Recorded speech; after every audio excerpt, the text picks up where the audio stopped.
बड़ा क्लियर है हम। सरकार को आम आदमी की सुरक्षा, रेलवे का मतलब था अंतिम व्यक्ति की जीवन, उसकी सुरक्षा का ख्याल रखना, उसकी सेफ्टी का ख्याल रखना। अच्छा वो क्या थोड़ी डोर क्या यार बात कर रहे हो आप? क्यों बात आप उससे कर रहे हो?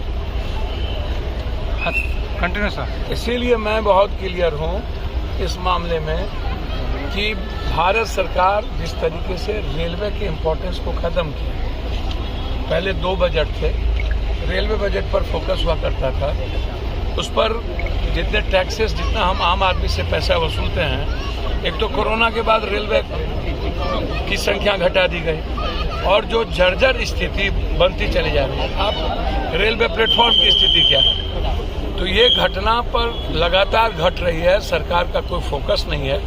20-20 लाख रुपया का मुआवजा, इंक्वायरी हो, जो इसमें दोषी हो उसको सजा किया जाए। 100 किलोमीटर प्रति घंटा तो ये डिरेल हो जा रही है, तो फिर बुलेट कैसे चलेगा सर? भैया मैं वही बात आपको कह रहा हूँ ना, वंदे मातरम भी देखिए ना आप, एक राजनीतिकरण रेलवे का हो जाए और हर चीज़ों में राजनीति ढूंढा जाए, सियासत ढूंढा जाए, कृषि है, आपको क्या कहते हैं, अस्पताल है, एजुकेशन है, रेल है, इन सब चीज़ों में राजनीति को नहीं ढूंढी जा सकती है। ये कंप्लीट जीवन से जुड़ा सवाल है। बिजली है, अब बिजली हर आदमी को जरूरत है, रेल हर आदमी की नीड्स है। तो आप सिर्फ, अब इससे पहले क्या सुनिए, इससे पहले राजधानी नहीं चली थी, शताब्दी नहीं चला था, इससे पहले बड़े बड़े वीआईपी गाड़ी नहीं चली थी, उस पर हाय तोबा कहाँ मचती थी। आज हाय तोबा कहाँ मच रही, क्यों मच रही है? निजीकरण कोई कहीं देखकर अगर नहीं पर निजीकरण को लेकर के तो मामला है ही। कृषि और मंडी को खत्म करके निजीकरण किया गया, तो कृषक की स्थिति आप देख लीजिए।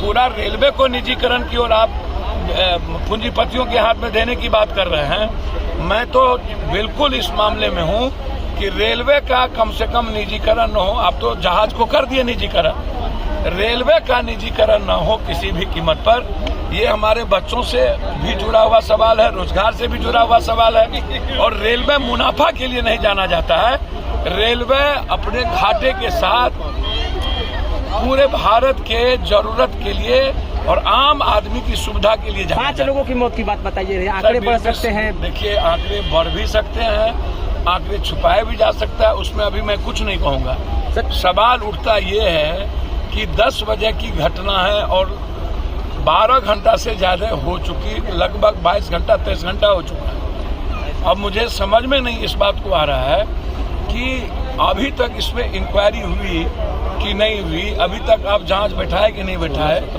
तो सवाल अभी सीधा है कि आप जल्दी से ट्रैक को खाली करके, ट्रैक कैसे आम दिनों की तरह ये ट्रैक चालू हो, इस पर अभी काम करने की जरूरत है। घायल कम से कम जितना उसको खर्चा लगे उस पर भारत सरकार उसको देने की जरूरत है, और जो मृतक है उस परिवार को 20 लाख रुपया देने की जरूरत है, और जो दोषी है उसको सस्पेंड करने की। दोषी कार्रवाई कब हुई? भैया हम डंडा कहिया ले लो भाई, सब छोड़ा।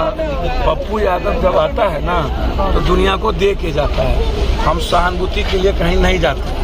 कार्रवाई आपके घर में भी कुछ हुआ होगा तो हम दे के ही गए होंगे, आपके पड़ोसी को भी हुआ होगा तो दे के ही गए होंगे। हम कार्रवाई के लिए ही जाने जाते हैं, हम डिमांड ही न करेंगे।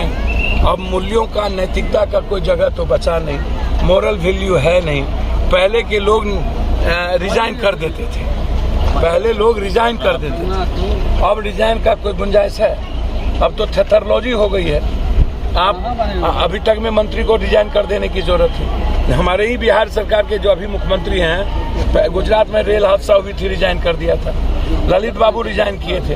हिंदुस्तान में जब अब कोई मोरल वैल्यू बची ही नहीं है, अब मुखिया कानून है, हिटलर की तरह सब कुछ को चलाना है। उन लोगों ने मान लिया है कि 5 किलो अनाज, जाति और धर्म, मजहब, यही 3 चीज चलेगी, इसके अलावा कुछ नहीं चलेगा इस देश में। हमरा बकस दी मदद करे खातिर हम आयल बानी, और हमार आवाज सुनत प्रधानमंत्री भी या सब लोग।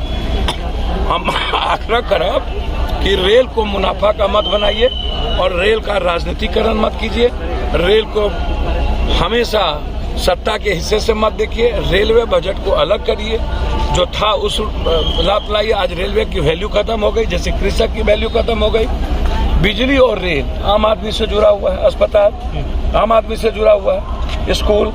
अब इसका भी निजीकरण कर दीजिएगा तो क्या होगा। कॉमन मैन जिस ट्रेन पर चढ़ता है, वंदे मातरम को आप कह रहे हैं कि हमने सेफ्टी प्रूफ कर दिया, और जहाँ कॉमन मैन चढ़ता है वहाँ सचिवालय सुरक्षित नहीं, महिलाएं सुरक्षित नहीं, आम आदमी सुरक्षित नहीं, उसका ट्रैक सुरक्षित नहीं, उसकी सेफ्टी सुरक्षित नहीं, उसकी डब्बे सुरक्षित नहीं। तो गंभीरता से हमको इस पर ध्यान देने की जरूरत है। इसमें किसी को गरियाने की आवश्यकता नहीं है, न राजनीति करने की आवश्यकता है। जो गलत है, जो दोषी है, दंडित कीजिए, 20 लाख रुपया दीजिए, घायल की मदद करिए। और नौकरी का भी मांग और भैया वो तो अपने समय पर है, वो सरकार रेलवे उसको देना ही पड़ेगा। जो भी देगी या तो पैसा देगा या तो नौकरी देगी। लेकिन इसमें मोरल ग्राउंड खत्म हो गई है। मंत्री को किसी कीमत पर रिजाइन करना चाहिए।